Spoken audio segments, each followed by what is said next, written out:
What do you use? You use Wirecast? Yeah. Why? It's fucking good. No, it's not good. Yes, it is. It's average at best. It's not average at all. Whatever. Fucking rapes. Okay, whatever. I don't want to hear it from you. Alright, whatever. Ladies and gentlemen, welcome to Gandhi's Thoughts number 70, brought to you by My Nutrition. Today, this is the start of the new setup here, and so I'm going to start off with the interview with my Twitter son. Well, technically my actual son too now. As did you see that tweet today? This guy asked if I was actually your father, and I was like, "Are you serious?" I was like, "I'm not that old, man." It doesn't. But so, ladies and gentlemen, welcome, Formal. Formal, how are you, my man? I'm doing good, man. I just woke up like an hour ago, got a nice banana to eat, took a nice shower, and got some dip here. So I'm feeling good. You're such a bastard. There was no way I could get it out of you, too. You're like, well, I'm going to do this. And I was like, okay, well, it is what it is.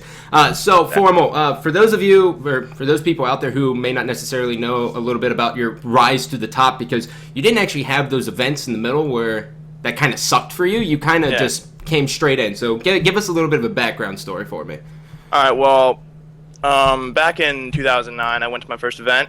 Anaheim, got top 32, it was Halo 3. I went with Ardivore, Shire, and Frogan. We didn't do too hot, but my first event, making it out to AM back then was a big deal. And then I didn't go to another event until Dallas 2011, where I pretty much caught the luckiest break of my life, really. It was supposed to be Blaze, Ryan Noob, Break, and a fourth, and they didn't know who to pick up, and they were going to be an AM. So I was randomly playing with them, and Blaze thought I was really good with sniper, so he picked me up. That's literally the only reason, is my sniper. And so we ended up going to Dallas, went through AM, I got top 6, second event, and that was like huge, that never really happens. After that, didn't place out of the top 6 the whole season, just switched around teams, slowly made my way up from like breaking Ryan Noob all the way to like, Dynasty, where I got my first place finish. Didn't do too hot at Nats, but that was a great year for me. Honestly, that was where like, I got all my like stardom was that year. Everyone realized, this kid's pretty fucking good.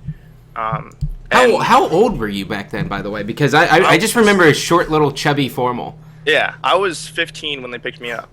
That's sick, dude. Yeah, I was 15. And then when I won my first event, I was 16. Did pretty shitty at Nats.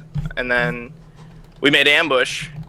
That's where Ambush started, was the Columbus 2012 Nabumo Sprint event. We ended up getting third, which was good for that event because I didn't know how I was going to do, because I was good with Bloom and shit like that. So people were like, maybe this kid's going to suck because it's more like Halo 3. So then I did good.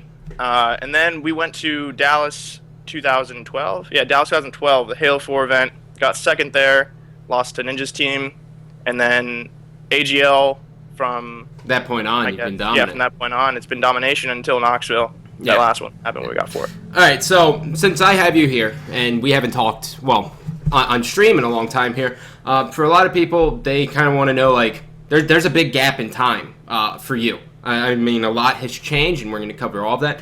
But I think the first thing I want to do is start off at Knoxville, AGL 8, and start working our way there.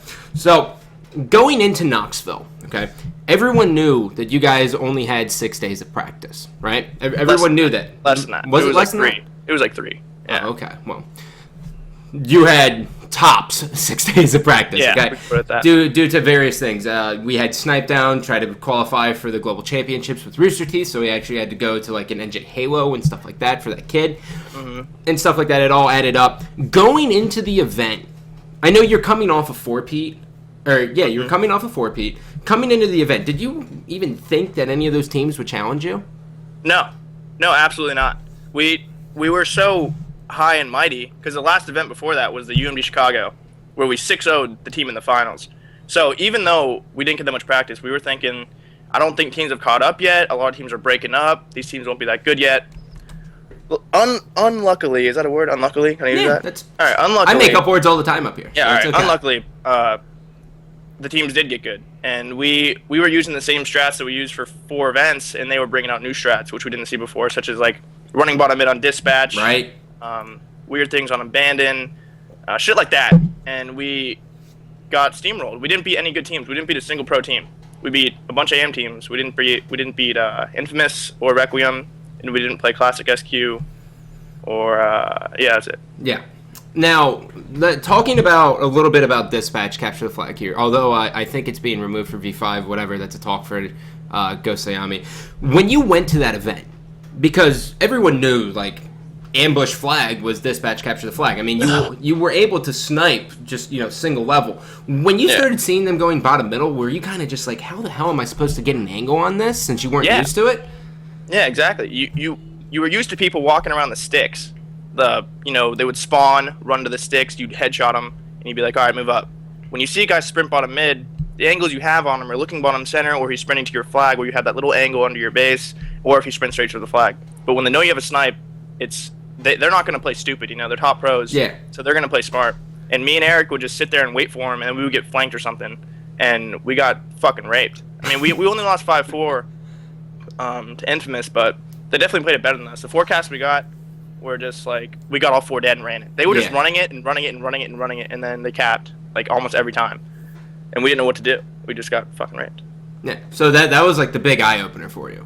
Yeah. And when going to that event, or post after that event, was it in your mind, despite, I mean, not excuses, but you had a reason to lose that event due to the little bit of practice time you actually guys put into the event due to, 1, conflict of schedules, and 2, just, being arrogant. It is what it is, right?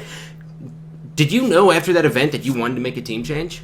No. Right off the bat, I remember we were at dinner at Applebee's. We were just talking over things. The finals was going on. We weren't even watching. We were just like, trying to have a little team talk. And we ended up saying, we're going to stick together. We're going to pull it through here. We're going to work on shit. It didn't go down that way, but that was our initial reaction. And that might have been only because we were all 4 in person, and we didn't want to say we were splitting up, There was no reason to at the time. Obviously, you know about the other things that happened. Yeah. So it kind of had to be done. So initially, for everyone out there, like, that was your plan wasn't to just break up and disperse. It was to stick together. So what was, I guess, for everyone out there, and obviously some things can't be said on here, but what was, like, the final nail in the coffin to make the decision? It was the fact that we didn't feel like we were a team. We were feeling like we were just 4 guys who were trying to fucking force shit to happen, and it didn't feel like teamwork at all, especially at Knoxville. We weren't meshing well. We were playing. We weren't trying to win. We were just trying not to lose, which is not a good mindset. You know what I mean? The events we were winning, we were all happy. We were excited to play. At that event, we were just like, all right, let's go play, and whatever happens, happens. And we paid for it. That's pretty much what happened. We just got fucking raped because we weren't in the right mental state. All right, so I have one question that I saw. I always have to ask one noob question. This guy's posted in the chat like 7 times here. What is the story of your gamer tag? We'll get it out of the way, and then we'll get this done, and you'll never have to do it again, as long as you're on air with me. Okay. I created the tag Z Formal back in COD 4 when I was playing with a bunch of my school friends, and they all had a tag. It was Z space and then a gamer tag that started with F, and they had shit like Foundation, Feign, all this shit, and I was like, what am I gonna do? And I was looking at my room and I saw like a suit in my closet, and I was like, formal. Let's go with that. I just fucking made it. There was nothing. It just happened, and people that have watched my stream before, I changed my gamer tag like it's nothing. So I didn't put that much time into it. I just fucking made it, and that's pretty much been my tag for, 4 or 5 years now? Yeah, it's well, apparently, I mean, especially if it's from COD 4. So that's definitely been... COD 4 is when I made it. I remember the day I made it. Gotcha. So well, at least that's good. At least it's not like a random generated name or Ghost Ayami who stole it from his brother and claimed it for himself. Scumbag. All right, so now let me ask you this question, okay? Everyone knows you have the world's most hated and or loved coach in the game. You do. Yeah. You have Diesel. What does Diesel bring to your team? Okay. Let me explain to you guys what Diesel is outside of the game first before I go into this. Diesel has been a very competitive person all his life. He's an old guy. He's not like a 19-year-old, He's in his 20s. Like, he's late 20s. So he's had a lot of life experience, and he has a bunch of competitive, like, edge to him. He's done sports for a long time. So when we had a team that was winning all his events, he's going to be cocky because that's how he's been his whole life. So people will hate him based on the fact that he's saying shit on Twitter. He's getting in Twitter wars all the time. Yeah. He has a very short temper. So when someone says something about our team on Twitter he doesn't like, he's going to call him out for it right away, no matter who it is. So people are going to take that and be like, this guy's a douchebag, all this shit. It's just how he is, man. Like, you either hate him or you love him, like you said. Yeah. But what he brings to the team, not only is he the best coach, like, people saw what he can do when you heard those listings, the NASA shit. And he brings the like, I don't know how to explain it. He keeps our team in the game so much. If we're down, he'll be like, all right, guys, let's do this, let's do it now, and relax. Just keep us calm, keep our minds in the game. If someone's, doing bad, he's behind them, he's supporting them. He's the best coach, man, hands down. Gotcha. Well, fair enough. God damn it, you scumbag. I love you, buddy. I love you so much. All right, so now let's move forward here. So that's like the intro of you. So, and that covers a little bit of the teams. Now we're going to move into global championships. Global championships, you played every single week in hopes to qualify. No. Let me correct Wasn't it 3 weeks? No, let me correct you. I only played 1 week. Like, I only tried 1 week, and it was the first week. And the weekend of Knoxville. So here's what happened. I was in like 7th, and Ninja was in like 5th, and we're at Knoxville, and me and him are playing on Thursday night. We're playing. I'm on main stage, and he's playing on a side station. I'm sitting next to Dursky, and we're both playing. And I end up matching against Ninja while we're both at the same place. And he has no quits left, and I have 1 quit left. I end up beating him like 25-23 on Solace, and it knocks him out. So my spot moves up, and his is completely gone. So I end up in the week, because I couldn't play on Saturday and Sunday, because I was in the tournament. So these other kids are all playing. So I'm in the 5th spot, and I'm like, oh, fuck it. So one of the kids ended up getting DQ'd, so I'm up to the 4th spot. So I qualified week 1, and then I didn't know about that until like 2 weeks later. So I wasn't really fucking with the SWAT, because that was just retarded, or the grab bag. That was stupid, too. I was going to try the one that like Heinz enabled it, which was like the Rumble Pro, but I was so far behind already, I was like, all right, screw it. So I ended up just getting lucky, to be honest. Huh. I thought you played every week. No. Well, at least that's nice. You didn't have to slam your head against it. So yeah, that week 1, you didn't actually have to deal with too many of the Xbox signouts or. No, that was the only like legit week because no one knew about the signout glitch yet or anything, and so no one was really cheating. Everyone was just playing. Yeah, that's awesome. You can't beat that then. That's badass. All right, so for preparation, all right. So I know you said like you ended up getting lucky and everything like that.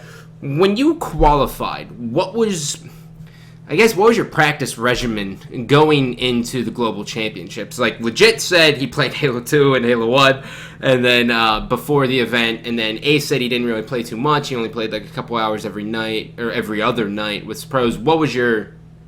Okay, well, at first I didn't really give a shit. I was like, I hate FFA. I still hate FFA. It's so random. I don't think that it shows how good someone is. It shows how lucky someone can get in a certain FFA. Basically what I would do, I didn't practice too hard until maybe a week and a half up until the tournament, where I would get on, because you know how my sleep schedule is. It's fucking terrible. It's wild. So I would get on at like 9 p.m. and play until like 3 a.m. with a bunch of pros, and I did that for like a week straight, and that was pretty much all my practice. I didn't play during the day at all, and then I played League of Legends and COD at the same time. So I knew practicing an extra 10 hours a day wouldn't even help that much. It all depended on how lucky you can get at the tournament. Yeah. Gotcha. All right, now, so when you ended up showing up to PAX, right, you guys didn't you guys have to play on games at first, correct? Or the first 2 days were obviously a lot different than day 3. Yeah. Right? How are those first 2 days different than day 3, minus like the stage and everything? Okay, well, the first day, me and all the qualifiers didn't have to actually play. Oh, that's right. You didn't have to play that. Yeah, so it ended up being me, Heinz, and Goofy. We ended up going there because we got there like Friday morning. We ended up going over there and just watching, seeing how everyone's playing, all this stuff, seeing the stations. And then we just kind of relaxed that whole day. Saturday, we had to play. And I remember before my match, I remember seeing Snipe Down and Heinz get knocked out, and I was like, holy shit. I was like, wow, this is bad, like that. Yeah. I expected those two to be in the top 8, along with Pistola and myself. So when I saw those two get knocked out, I was like, all right, shit, man, I gotta fucking clutch it, or I got to do well. I can't just get knocked out. So my first couple rounds, I think I got third in the placement match to Ryan Noob and Legit. They got first and second. And then I got second to Enable, my first one. Then I got first and third, and then it was the finals. Gotcha. So day one meant nothing to you. So day one you actually got to hang out and relax, and then day two. Day two was stressful as hell. Day two was stressful, and then day three. Okay. Yeah. Day three was basically the biggest day of your entire career. Okay. Yeah. I sent you that father's speech in the morning. What was it like to walk onto that stage, which is the biggest stage in esports history, because that's where they held I think it was the Dota International. So yeah, walk me through that. It was crazy, man. Like, I remember sitting backstage because we were all on a line because we were doing rehearsals and shit. So we were gonna walk out in an order. So I was standing behind Pistola and we're watching the screen of these like rappers like fucking killing it. I don't even know who the hell they were, but they were doing well. And then when we walked out, it was like nothing you've ever seen before, because we heard the crowd. It was like, I don't remember exactly what the guy said. He was like, and here we go, or something. And we all walk out, and we stand there, and just like looking out into the crowd and seeing like everybody and all these fucking cameras going off. It was nuts, man. It was so cool.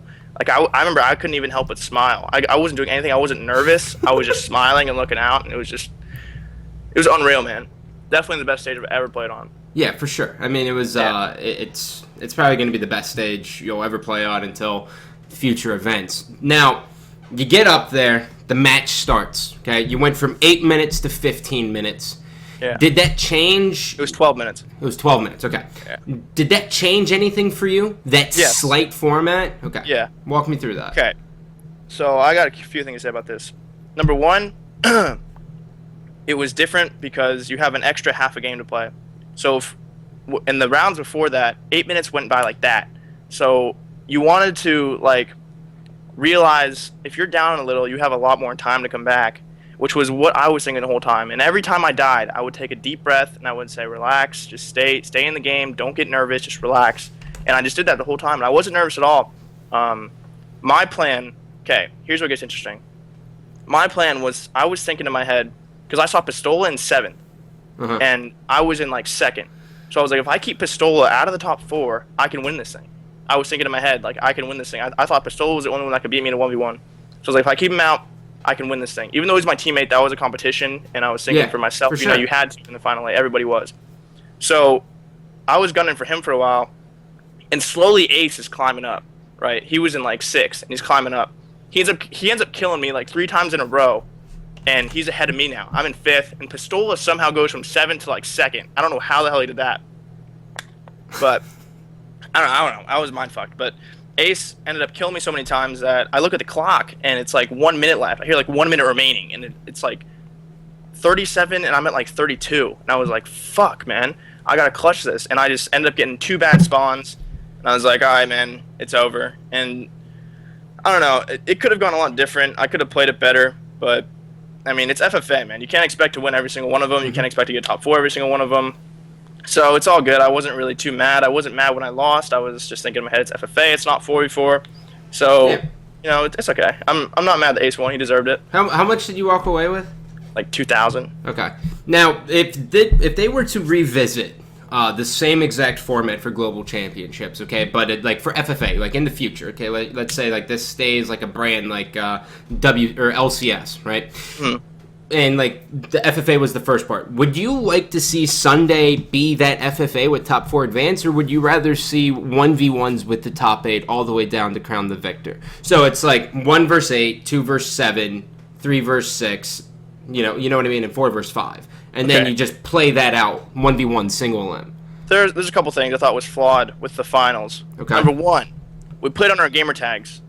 When the whole tournament up to it, we were playing on 0s and O's, so you couldn't feed anybody. Why would you put the finals, the main portion of the tournament, to be able to feed people without them even knowing, It's like, it would have made more sense to play on our gamer tags all the way to the finals and play on 0s than vice versa. You know what I'm saying?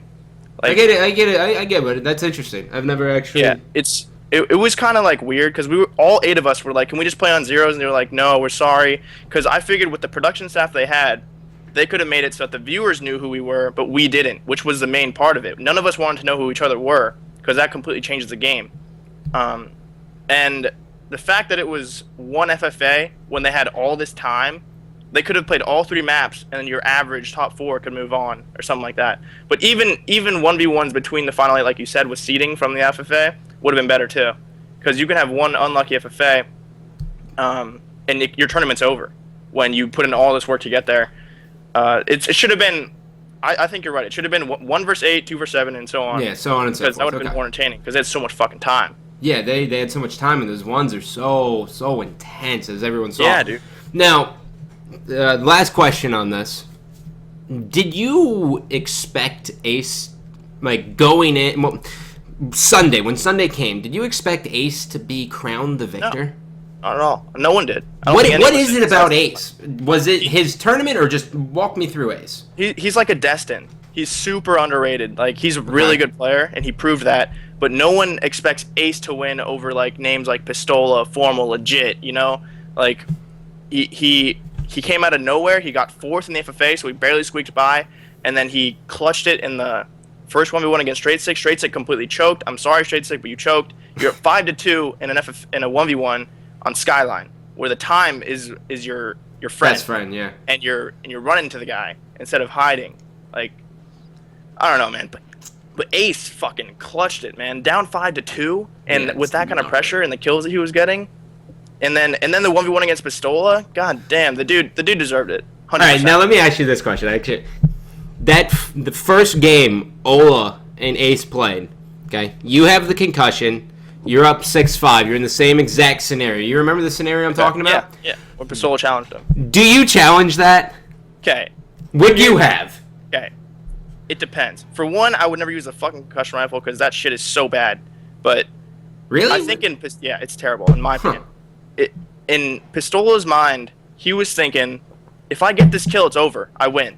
So his thing was, it's fucking time to nut up or shut up. So he's gonna challenge him, and if he gets that kill, it's over. He wouldn't have enough time to come back.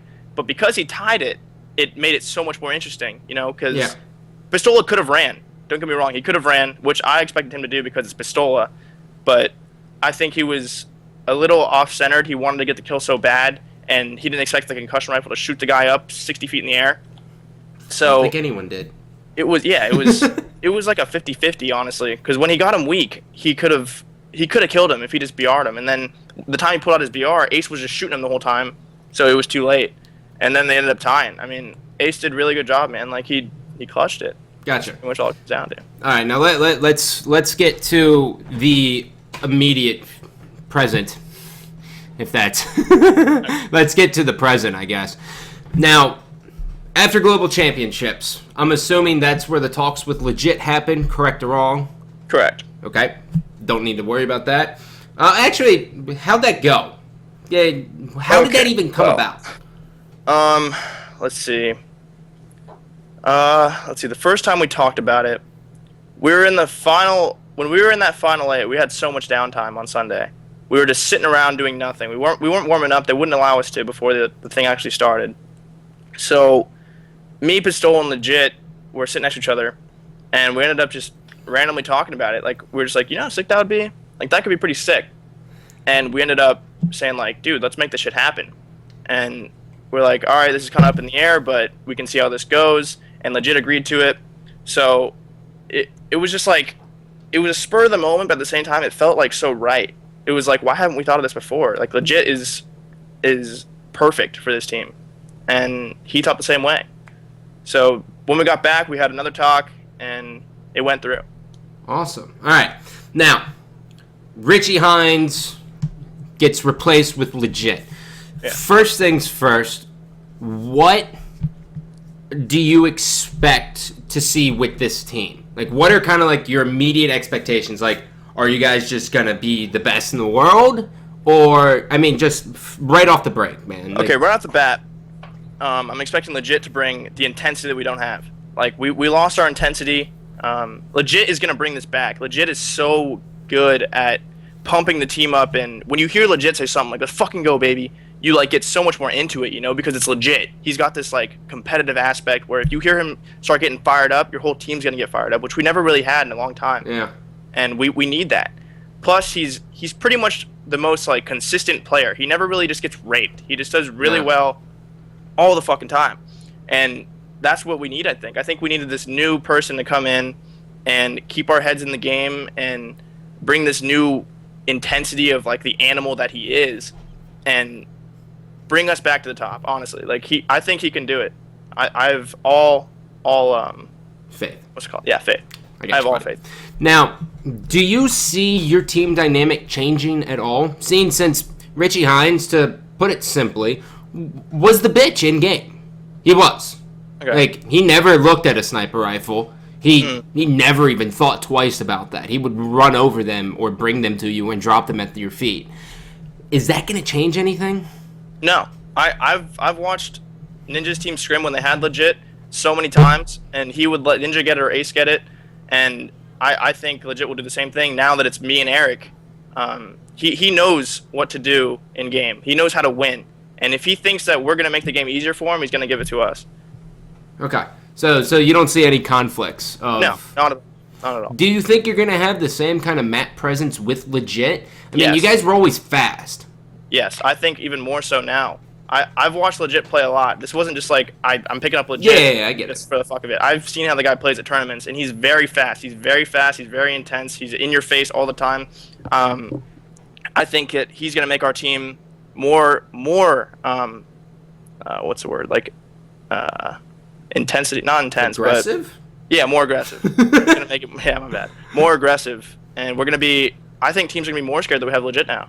Yeah, I think that's safe to say. All right, well, now the team has been made. We have Dynasty, which has been formed.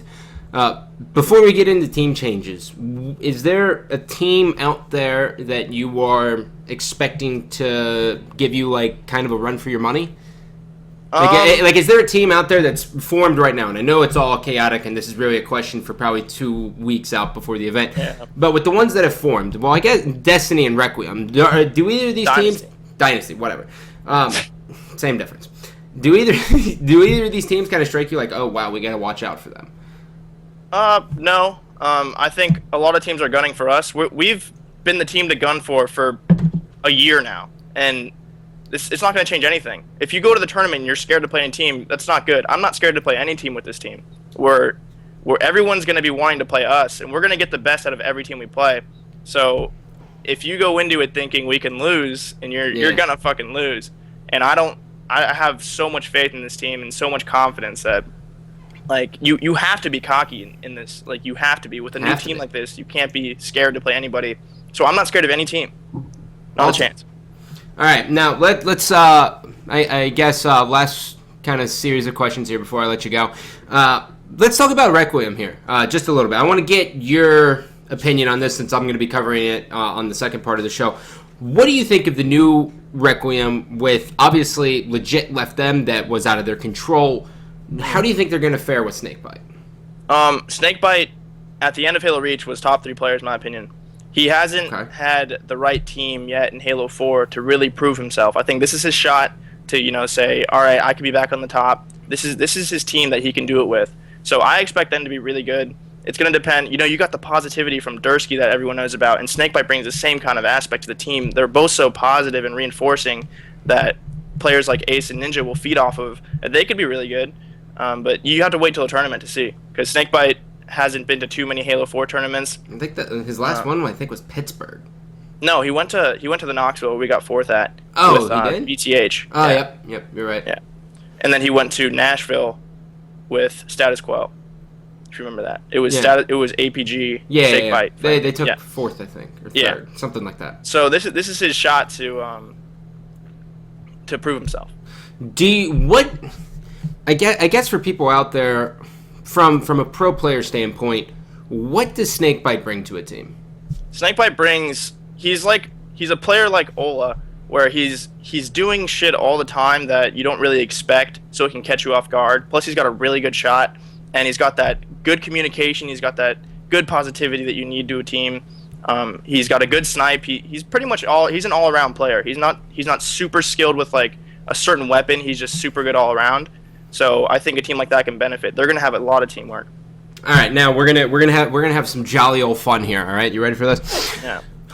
All right. Free agents are everywhere. Okay. A really good noob is on Classic. We have there's Goofy, there's Nated, there's everyone else and their sister is a free agent too. Yeah. What kind of teams do you think we're going to see formed? Okay, first of all, I could see Classic dropping Straight Sick for Goofy or Nated. Straight Sick's good, but I think Classic would rather have someone like Goofy who has proved himself in team play. Wow. Yeah, Okay. I think that could happen.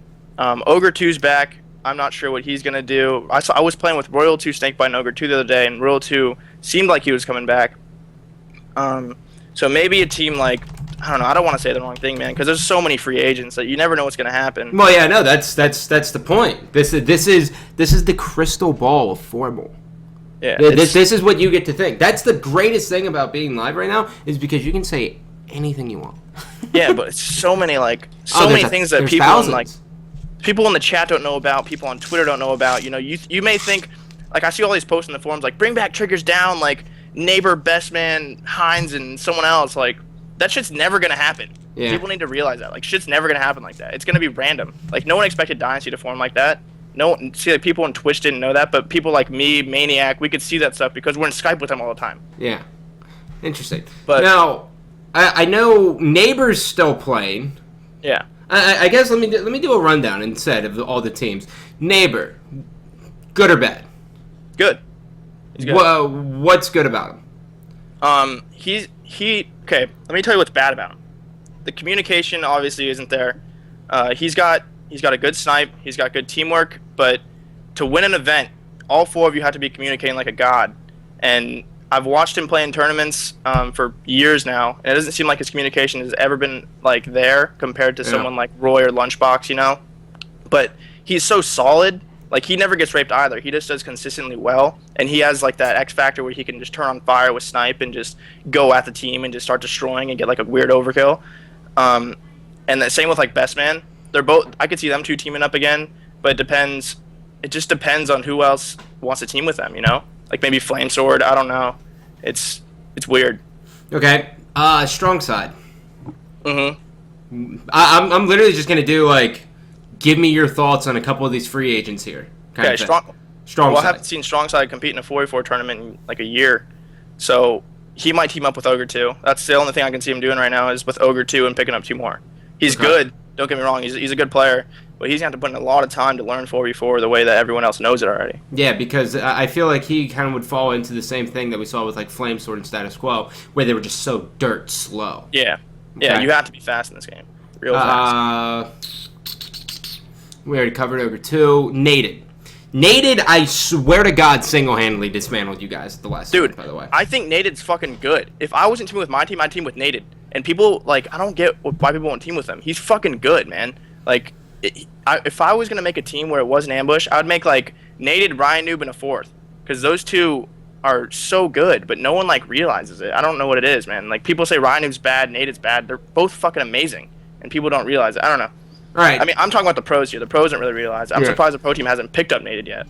Top 5 players outside of your team. Outside of my team. Okay. Hines, APG, Enable,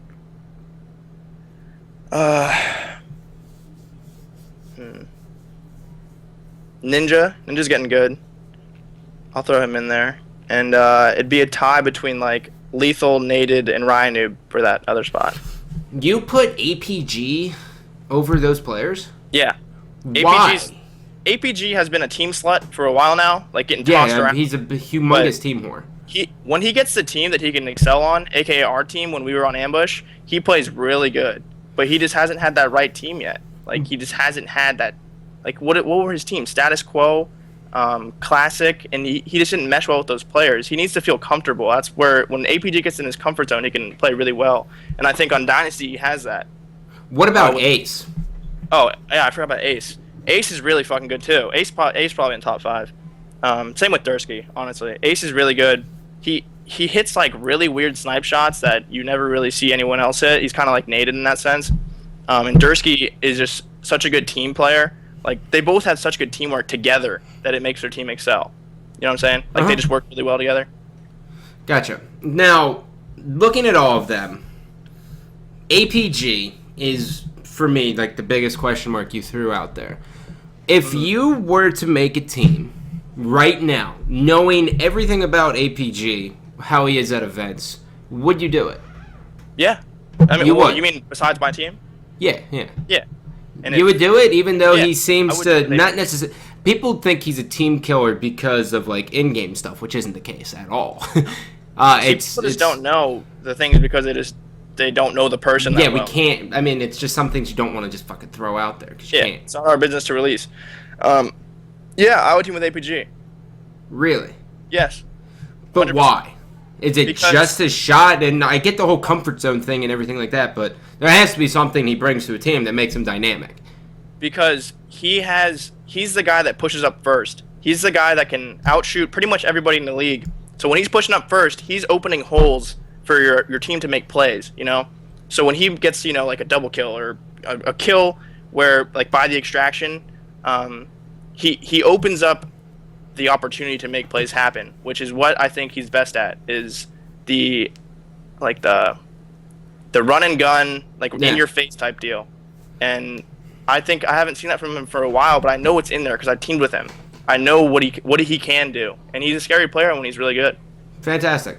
All right, now I know that was a curveball, but you know what? I think everyone would like to hear basically what probably the best player in Halo 4, in 4s for sure, wanted to say about other players. Now, recently you just started up your YouTube. Obviously, there is the Ambush Halo up there, and you released a vlog. What kind of content are you looking to throw out there? Are you just going to do like a vlog kind of thing like me? Like your father? No, I'm gonna be doing shit with my father. We're gonna be doing commentaries. I was thinking about doing like a sniper tips video with clips in it and show you like what I was doing in the situation, why I got the kills, positioning with sniper, because I know a lot of people have been asking me to release a sniper tips video of like when they watch my stream, like how did he just do that? But it's really not that hard. I have a lot of tips that can help people excel with the sniper if that's what they're thinking about doing. I'm gonna release scrims once we start scrimming. I'm gonna release scrims, show you why we did this, when we did it, like what was the reason for shit, when people that watch the streams don't necessarily understand, which I think is the reason some teams don't excel that much, is because they'll get like 3 kills and they won't know what to do, whereas teams like us in the top 4 know exactly what to do, and I'm gonna try to explain that to them. Gotcha.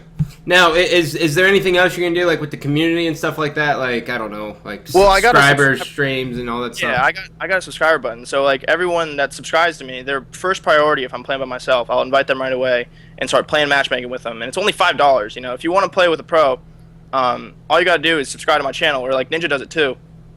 And you get to play with them. And I feel like back in the day, when people were doing game time, they'd pay like $20 an hour to play. And I'm giving you $5 a month to play with me whenever the fuck you want. And I think that's a pretty good deal. So, and if I get enough subscribers in my chat at one time, I'll do like subscriber custom, shit like that. What is, for everyone out there, just so I can type it out in the chat, what is the YouTube? YouTube.com/formal MLG. Gotcha. All right.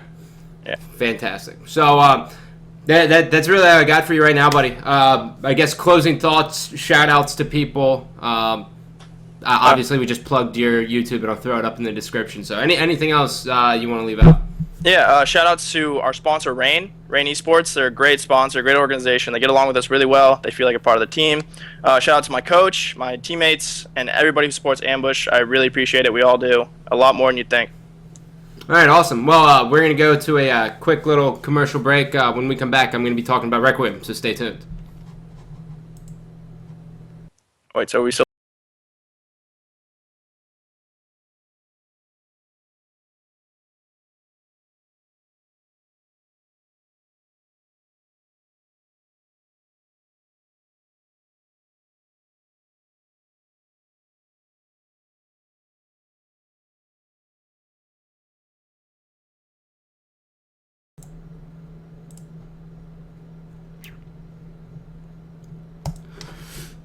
All right, ladies and gentlemen, that was formal. So now we're hanging out. So basically, what this commercial break is in case everyone missed my last thoughts, which apparently that's apparently that's what's happened. The show's now 2 parts. I'm actually going to try to integrate it into becoming a live show as much as possible. I don't need a commercial. It's not like a commercial break where I like throw up fucking ads. It's literally just so I can close out a Skype and then go over and change this thing. That's it. So we talked a little bit about, by the way, make sure to follow Formal, guys. He's an amazing player. He's probably the best Force player out there. Anyways, we talked a little bit about Requiem here. Now, Requiem, as we talked about, legit has left their team, and now they've picked up Snakebite. So it is still Ace, Dursky, Ninja, and now they have their new addition of Snakebite. This team, Requiem, which by the way is like the weirdest word in the world to spell on my galaxy. It's just like I suck at it. I hate it. I don't like it, but it doesn't matter. The fans picked the name, so that's what it is. This team is coming off a humongous. If you look basically at the last 2 months, it is dominated by Requiem. Not only did they win AGL 8 Knoxville, even though they had legit in a very, very prestige fashion, they also had one of their members win the global championships, which was Ace. This team's kind of on a roller coaster here, and it's just keep climbing up. Now, with legit getting basically stolen, I guess you could say stolen. I guess that technically works out. So I guess with legit leaving their team, it sets them back a little bit. But the other 3 players aren't going anywhere. There is nothing that is happening to those 3 players. Instead, what all we are seeing here is the simple fact that Ninja, Ace, and Dursky have established themselves as a trio. I think this trio is actually going to be very solid. I don't see them going anywhere anytime soon. It's going to be kind of a trio similar to what we saw with Heinz, Formal, and Snipe Down, right? Like that was a trio at the beginning, and then they dropped APG, and then they picked up Ola, and now it's Pistola, Snipe Down, and Formal. I think that's going to be kind of like the same trio, and they're going to stick together probably for the duration of Halo 4, and if not straight into Halo 5. Looking at the team, Ninja hasn't missed a beat. He's still been streaming. Yes, he's caught up in his TV shows, which I don't think anyone likes TV shows more than him. I think he loves them. I've never seen someone watch so much TV. Like every time I look at his Twitter, he's just like, oh, powered through season 6, 7, and 8 of Supernatural, going on to 9 right now. What the? Like, what just happened? How do you do that? But he's still grinding. You have Dursky on the team, who's the most optimistic person in the entire world. And if you're the least bit negative, you're going to hate him. And there's nothing you can do about it. It's Dursky. But you know what? He brings a lot to the team. And it's, I guess from checking out other games, I didn't appreciate how much he brought to the team, but he brings a lot. Having that positivity and having that, I guess when I was talking to Legit put him in his top 3 teammates of all time, and Legit's been around since 2006. So when you hear that, you have to say, okay, who were his other 2, right? And his other 2 were T-Squared, leader, notorious for it, always pumped up his team, and then Naded. Everyone knows Naded is a monster, pumps up his team ridiculously, right? So to be in that level, in the same category as those other 2 players, you can right away say Dursky has solidified himself in the top ranks as basically being a leader. Now, I know a lot of people don't say, like, leaders, because back in the day, by the way, for everyone who wants to know a little inside thing, team captains meant nothing back in, like, 2006 through, like, 2009. All team captain meant was who actually had to deal with Raymond Lau of MLG. Now, Raymond Lau was like the player manager, so he always like sent emails and shit out there, and he'd be like, oh, fuck, I don't want to deal with this. And that's basically how the team captain was picked. There was no validity up until like mid-2009 when MLG started really marketing like, this is the team captain, and then people started fighting over it. So if you were a team captain before mid-2009, it meant shit. Of course, there's like a couple people out there who may say differently, but it wasn't as prestige as it is now. So the leader role is actually extremely important now, and it's kind of like interchangeable with the hype role, I believe. So there's your little facts, guys. Are you enjoying the knowledge that is just exploding? Now, moving forward here, the last player on this squad is going to be Ace. Ace, global champion. No one saw that coming for miles. I think if I were to dig through TeamBeyond.net's entire forums, I don't think I would find one person who picked Ace to win the entire thing. Maybe we would have seen, like Elamite post it, or Ace himself under a fake account. But I don't believe it. I don't. Anywho, so Ace now not only AGL, or not only Global Championships, but AGL 8, Ace won that event where everyone thought he had no chance in shit. No one. I can't say no one, because Requiem has a lot of hype about their name because Ninja brings the noise, right? Ninja has a humongous fan base. You did not! I am saying that I will punch you square in the testicles, my man. I know you didn't pick him. Moving forward. Looking at the squad, okay? Obviously, everyone has to say, what is Snakebite bringing to the team? Okay? Legit is a very, very important role to have. I don't know why I have these in, by the way. I have no need for them. So those are going to go over here. Legit has a very, very important role on a team. And that's basically to do everything and just destroy their enemy. So Snakebite kind of has to live up to that role. And it's going to be interesting to see how exactly he's going to do that. But Snakebite, a.k.a. PJ, a.k.a. I can't say Skype. Never mind. Scratch that. He has to fill up that role. Now, we've seen him in the past do that kind of things with Halo Reach. We just heard that his formal said he's top 3 Reach players at No Bloom No Sprint and overall in all of Halo Reach. There's a lot of fucking badasses in Halo Reach, to throw that out there. Despite people's opinions on the game, it's still pretty badass. So Snakebite has to grind. He really does. He has to play catch-up. He's been to 2 events of Halo 4. At least 2 recent events. And that's going to be kind of worrisome for me. But I can safely say that right now, Snakebite is on a grind that is almost unparalleled. Every day, Snakebite is recording content. Every day, Snakebite is streaming for 4 to 6 hours. He's back in school right now, and since he's back in school, he went from 40 hours a week down to 20 hours a week, and now he is doing content, and he is also grinding. When you mix those two together, it gets scary. You can start snowballing. So I forget what exactly his YouTube is, but I'll do my best to throw it in my YouTube description box.